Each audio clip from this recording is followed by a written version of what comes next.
मित्रों नमस्ते जी। आइए हम Baliram Chaurasia zero to hero in music channel में आपका बहुत बहुत स्वागत करते हैं। संगीत के शिक्षक के रूप में जो आदमी अपना करियर बनाना चाहते हैं उनके लिए हम ईश्वर से प्रार्थना करते हैं उनको सफलता मिले। तो संगीत के वस्तुनिष्ठ प्रश्नों के इस सीरीज को शुरू करते हैं। चलिए, इसमें पहला प्रश्न के लिए ट्रिक है सोमार धागा। सो से हो गया राग सोहनी, मार से हो गया मारवा थाट से उत्पन्न होता है, धैवत इसका वादी स्वर है, गंधार इसका संवादी स्वर है।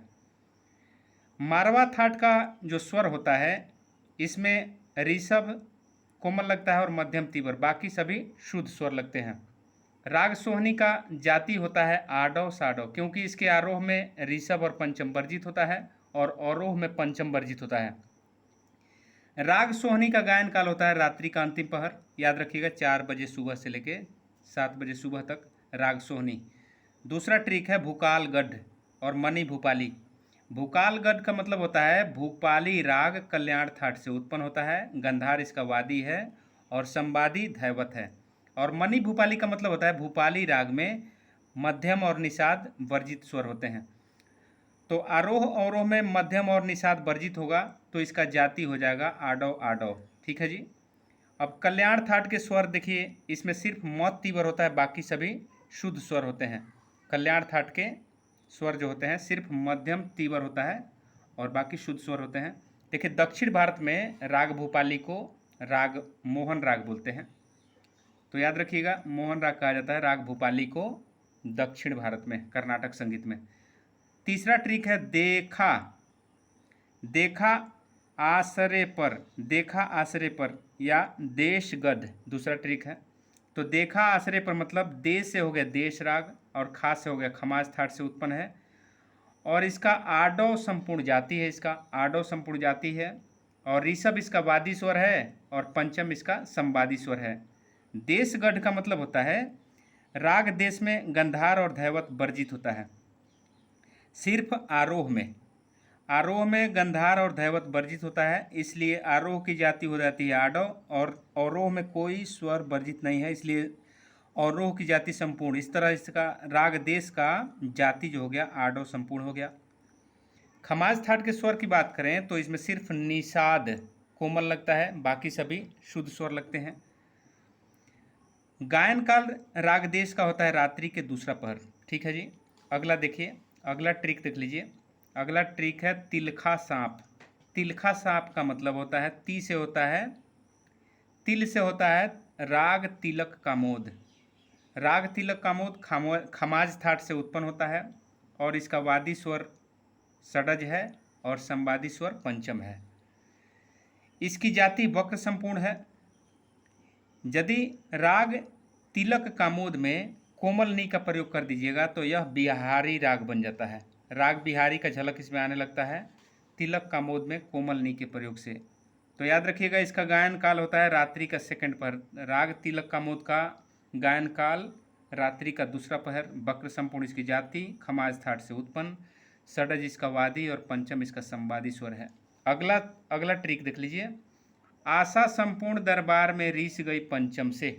आशा संपूर्ण दरबार में रीस गई पंचम से मतलब आसावरी थाट से उत्पन्न होता है, संपूर्ण संपूर्ण जिसकी जाति है और इसका नाम क्या है राग दरबारी और इसका वादी स्वर ऋषभ होता है और पंचम इसका संवादी स्वर होता है। आसावरी थाट की बात करें तो इसमें इसके जो स्वर होते हैं उसमें गंधार और धैवत कोमल लगते हैं, बाकी सभी शुद्ध स्वर लगते हैं। जाति दरबारी राग का कितना होता है संपूर्ण संपूर्ण और गायन काल इसका मध्य रात्रि होता है।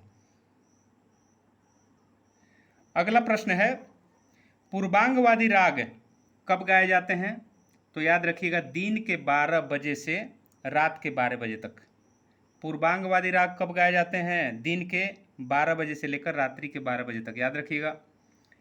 अगला प्रश्न है कोमल गंधार और कोमल निषाद स्वर वाले राग गाए जाते हैं।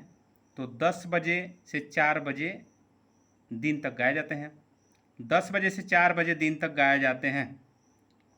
अब देखिए संधि प्रकाश राग कौन कौन है।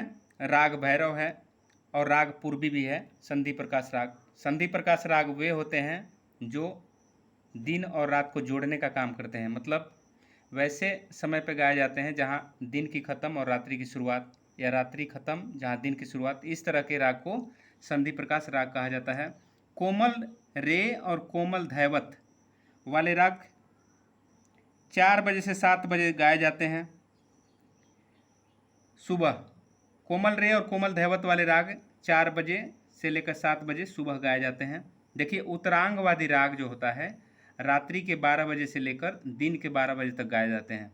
और पूर्वांगवादी राग जो होता है 12 बजे दिन से लेकर 12 बजे रात, और उत्तरांगवादी राग गाए जाते हैं 12 बजे रात से लेकर 12 बजे दिन तक गाए जाते हैं। याद रखिएगा, उत्तरांगवादी राग कब गाए जाते हैं? रात के 12 बजे से दिन के 12 बजे तक। अब देखिए ऋतुकालीन राग कौन कौन है? तो राग बसंत, राग बहार, राग मेघ। इस तरह के राग जो होते हैं ऋतु से संबंधित इनका नाम है। पंडित सारंग देव नाद के 2 प्रकार बताए हैं, आहत नाद और अनाहत नाद। पंडित सारंग देव नाद के 2 प्रकार बताए हैं, कौन कौन?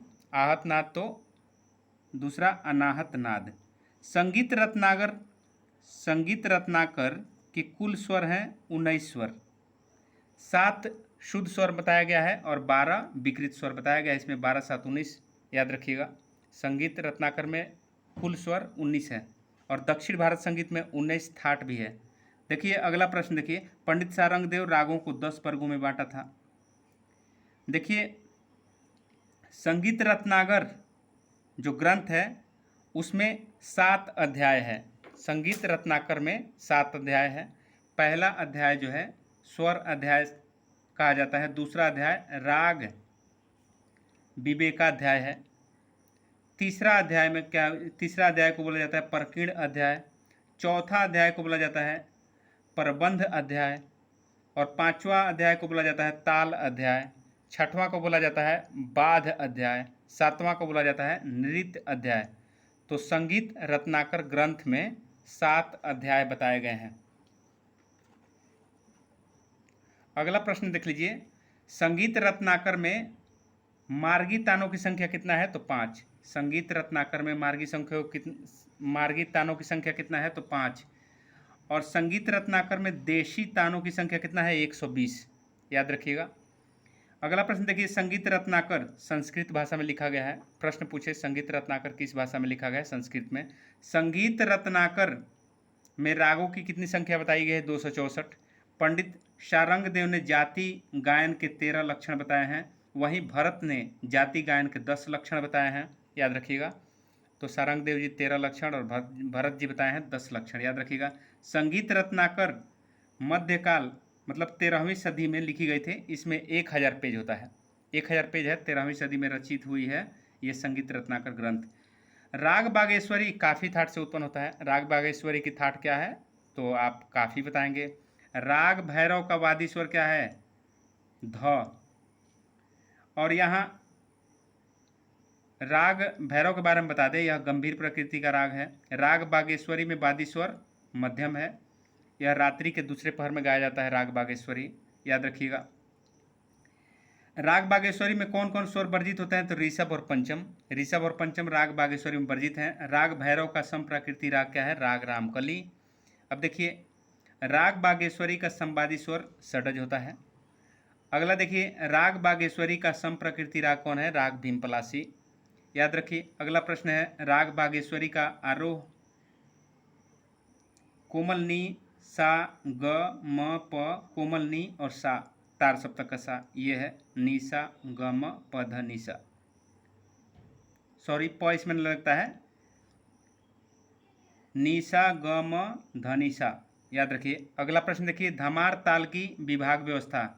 4 विभाग होता है। पहले विभाग में 5 मात्रा, दूसरे में 2, तीसरे में 3 और चौथे में 4। मतलब क धे टे धा आ, ग दी ना ता आ। याद रखिएगा। इसमें ताली 3 ताली होता है और 1 खाली होता है। रूपक ताल की विभाग व्यवस्था क्या है? 3 2 2 मतलब 3 विभाग होता है। 7 मात्रा का यह ताल है। 3 3 ना धीना धीना। झप ताल की विभाग व्यवस्था दिखाइए। इसमें भी 4 विभाग होता है। पहले विभाग में 2 मात्रा, उसके बाद 3 मात्रा, 2 मात्रा, 3 मात्रा। मतलब धी ना धिन धीना, तीना धिन धीना। तो आज के वीडियो में इतना ही, अगले वीडियो में फिर मिलते हैं। जय हिंद।